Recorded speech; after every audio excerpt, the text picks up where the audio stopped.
Assalamualaikum warahmatullahi wabarakatuh. Perkenalkan, nama saya Rahmawati dari Universitas Wiraraja, peserta KKN 2021 dari kelompok 10.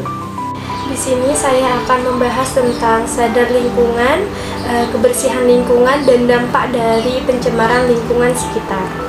Pencemaran lingkungan bukanlah hal baru yang ada di lingkungan sekitar kita.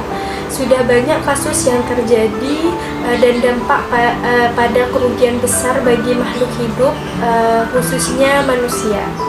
Pencemaran lingkungan hidup bisa disebabkan oleh kegiatan manusia ataupun proses alam, sehingga kualitasnya turun sampai ke tingkat tertentu yang menyebabkan lingkungan hidup tidak dapat berfungsi sesuai dengan sebagaimana mestinya.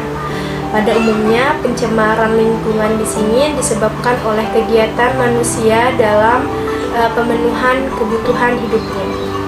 Pencemaran lingkungan di sini dibedakan menjadi 3, yakni pencemaran udara, pencemaran air, dan juga pencemaran tanah. Pencemaran udara. Sumber pencemaran udara ini bisa berasal dari berbagai hal, seperti dari industri ataupun transportasi. Selain itu, sumber pencemaran udara ini bisa juga disebabkan oleh faktor alam, seperti kebakaran hutan ataupun gunung meletus yang menyebabkan polusi di udara. Pencemaran udara ini juga bisa disebabkan oleh semakin sempitnya lahan hijau, khususnya di perkotaan, tidak adanya pepohonan yang berfungsi untuk menyimpan oksigen. Dampak dari pencemaran udara ini bisa berdampak bagi kelangsungan hidup ekosistem.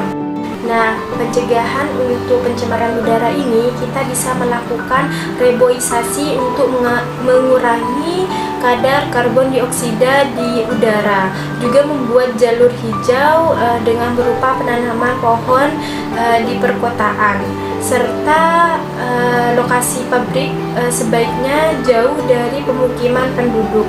Bahkan pabrik di sini harus membuat cerobong yang tinggi agar limbah yang keluar tidak berbau. Selanjutnya, pencemaran air.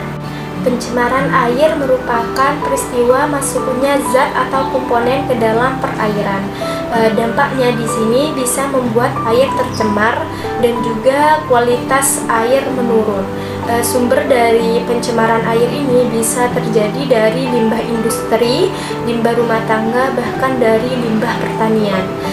Untuk limbah industri di sini sangat potensial sebagai penyebab terjadinya pencemaran air, karena limbah cairnya di sini langsung dibuang tanpa diolah terlebih dahulu. Padahal limbahnya di sini mengandung bahan yang berbahaya dan juga beracun. Dampak lingkungan pada limbah rumah tangga di sini bisa berupa deterjen, sampah, dan kotoran manusia. Jumlah penduduk yang semakin meningkat membuat limbah yang dihasilkan juga semakin tinggi. Di sini juga dari kegiatan pertanian juga bisa menimbulkan pencemaran air, terutama karena penggunaan pupuk buatan, pestisida, dan herbisida. Nah, untuk pencegahannya di sini pengelola industri wajib membuat unit pengelolaan limbah, menggunakan pupuk buatan dan pestisida sesuai dengan dosis yang dianjurkan, serta kemudian tidak membuang sampah ke sungai ataupun membuang sampah sembarangan. Selanjutnya, pencemaran tanah. Pencemaran tanah pada umumnya disebabkan oleh zat-zat kimia yang dibuang secara langsung. Sumber pencemaran di sini bisa dari berbagai hal, seperti limbah keluarga atau juga kegiatan pertanian. Dampak dari pencemaran tanah di sini bisa berdampak pada kesehatan manusia, karena tanah yang tercemar akan mengandung bakteri yang menyebabkan penyakit. Pencemaran tanah di sini juga bisa berdampak pada ekosistem. Penggunaan yang berlebihan bisa menjadi asam yang selanjutnya berpengaruh pada produktivitas tanaman. Nah, untuk pencegahannya kita bisa melakukan daur ulang sampah yang tidak bisa diurai. Jadi sampahnya tidak dibuang sembarangan, melainkan kita bisa memanfaatkannya. Dan juga di sini kita bisa memisahkan sampah plastik dengan sampah non plastik. Sampah plastik di sini bisa ditimbun, tidak dibuang sembarangan ya. Manusia sebagai faktor penyebab pencemaran lingkungan di sini harus mengubah perilaku terhadap lingkungan.